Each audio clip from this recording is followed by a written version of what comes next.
Chapter 13. Threads of Betrayal. The safe house was a stark contrast to the chaos they had left behind at the industrial complex. It was a cramped apartment tucked above a shuttered bakery, its furniture sparse and outdated. The scent of old flour lingered in the air, mingling with the faint aroma of coffee Samira had brewed as soon as they arrived. Michael sat at the small dining table, the salvaged hard drive from Subject Alpha's laptop in front of him.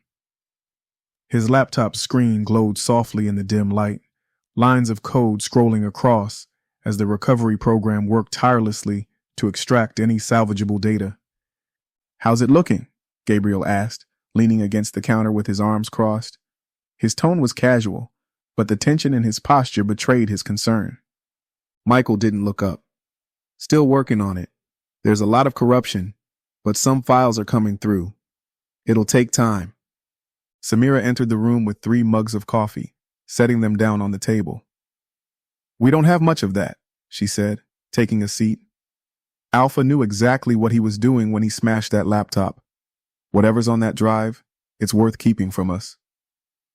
Michael nodded, his jaw tight. "And that's why we need it. He wouldn't have left it for us if it wasn't important. The question is, why give us a chance at it at all?" Gabriel frowned, pushing off the counter to join them at the table. "Maybe he wants us to know just enough to keep us chasing shadows. Or maybe it's a trap." "We can't rule that out," Samira said. "But we don't have the luxury of ignoring it either. Nemesis is always 2 steps ahead.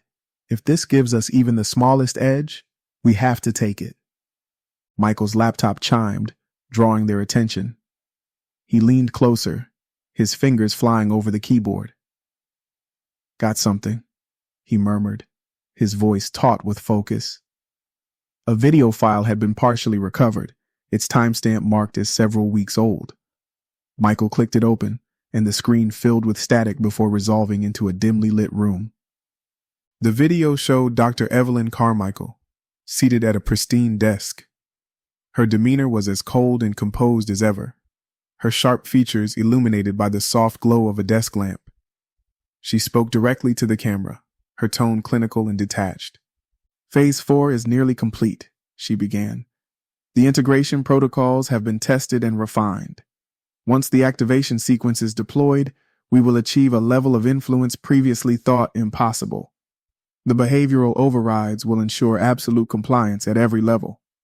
Samira's hand tightened around her coffee mug. "Compliance.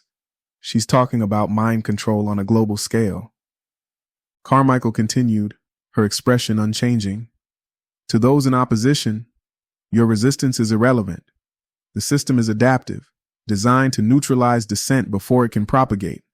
Humanity's survival requires order. Anything less is unacceptable."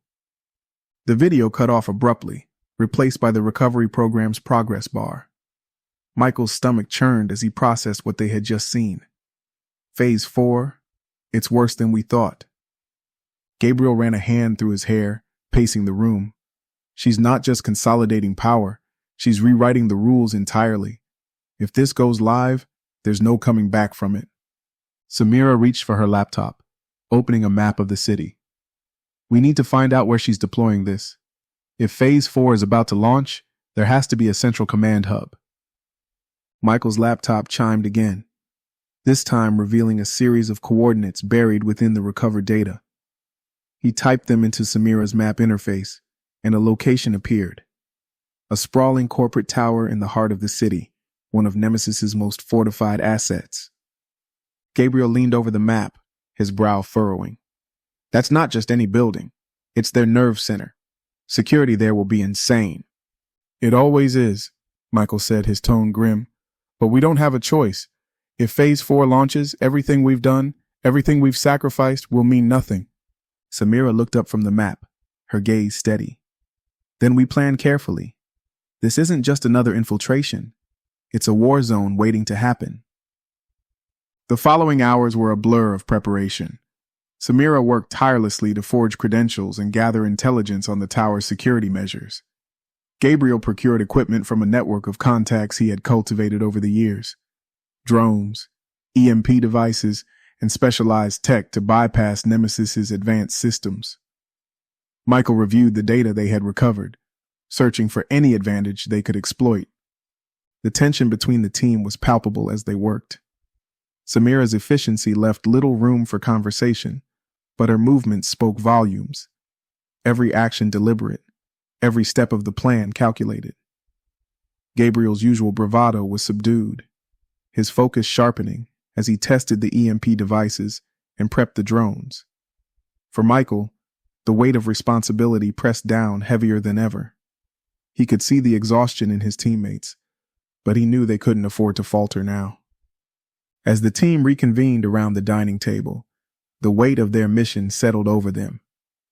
Gabriel spread out a blueprint of the corporate tower, marking key access points and potential chokeholds.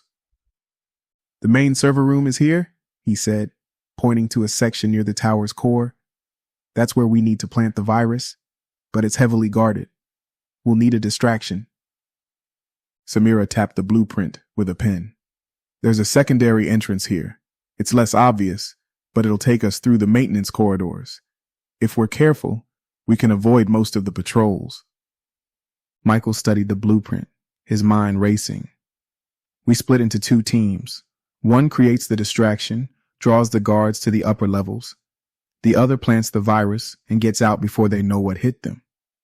Gabriel raised an eyebrow. "You make it sound easy." Michael met his gaze, his expression unwavering. "It won't be, but it's the only way."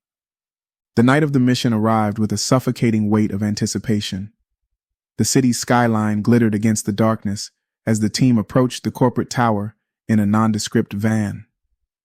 The streets below were quiet, their usual bustle replaced by an eerie stillness that set Michael on edge. Samira double-checked her equipment, her movements efficient and precise. "Everyone knows the plan?" Gabriel nodded, securing his gear. "Team 1 creates the chaos. Team 2 finishes the job. No heroics." Michael's lips twitched into a faint, humorless smile. "Since when are you the cautious one?" Gabriel shrugged. "Since the stakes got this high." They exited the van, moving swiftly toward the tower's secondary entrance. The air felt electric, charged with the unspoken understanding that this mission could be their last. Michael's heart pounded as they entered the maintenance corridor, the cold, sterile walls closing in around them. Each step seemed to echo louder than the last, every creak of metal a reminder of the precariousness of their situation. Samira led the way, her flashlight casting long shadows against the walls. Gabriel followed close behind, his grip firm on the drone controls, ready to deploy them at a moment's notice. Michael brought up the rear, his senses on high alert, scanning for any signs of movement or threats. The corridor seemed to stretch endlessly, the hum of distant machinery growing louder with every step. "We're nearing the junction," Samira whispered, pausing to consult the map on her tablet. "From here, Team 1 takes the east stairwell to the upper levels. Team 2 continues straight to the server room." Gabriel glanced at Michael. "You sure about this split?" Michael nodded. "It's the only way. Stick to the plan, and we'll all make it out." Gabriel didn't look entirely convinced, but he nodded anyway.